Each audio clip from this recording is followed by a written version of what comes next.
I approach The Sims very much like a game. I like to achieve something in the game. Real comedy, drama, tragedy at our fingertips creatively. So we're going to pull all of those different kinds of stories into the game. We're going to pull every emotion into the game and make new experiences for people.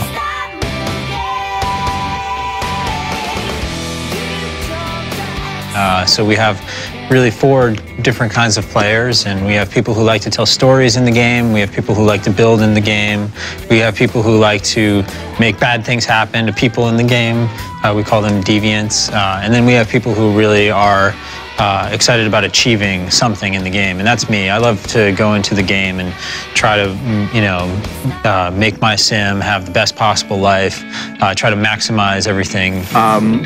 We were trying to explain what this game was really about, and for a long time people didn't understand what Will was really trying to do.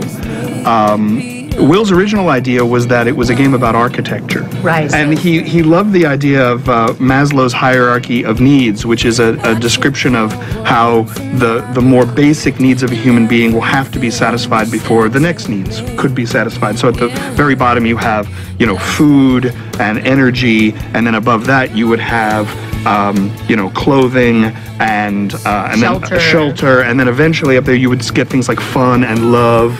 And it was really the influence of 3 very important women on our team who basically said, this game needs to be a game about people.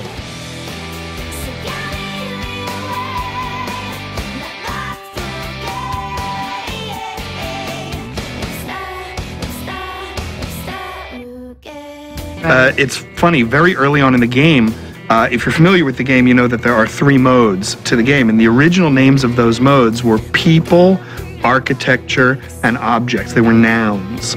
And it was after these producers that I described sort of helped us make the ship that we decided that we were going to go to verbs, and it became live, buy, and build. Well, and I also think, I always like to say that I think it's really our players that have made The Sims what it is, because it's really very robust tools that the players take, and what they do with it is what makes it so exciting. And you can create a story that you imagine from nothing. And another way that Sims players will play the game is they just make Sims and then they do the strangest imaginative things with them, like they're mean to them, they will put them in horrible situations to see how it acts, or funny situations, so they'll go up and slap somebody in the street and see what happens. So you can play it multiple ways, and players like to tell those different stories. They make memorable moments will happen that I could actually talk to somebody who has never played a video game before about, and they'll understand what I mean. I think in any other game, you can't really share a story from it with somebody who hasn't experienced the game, but in The Sims, you can say, hey, guess what happened to my Sims at work today? Guess what happened to my Sims on their date? And everybody's gonna understand what that means. So that's how I play The Sims.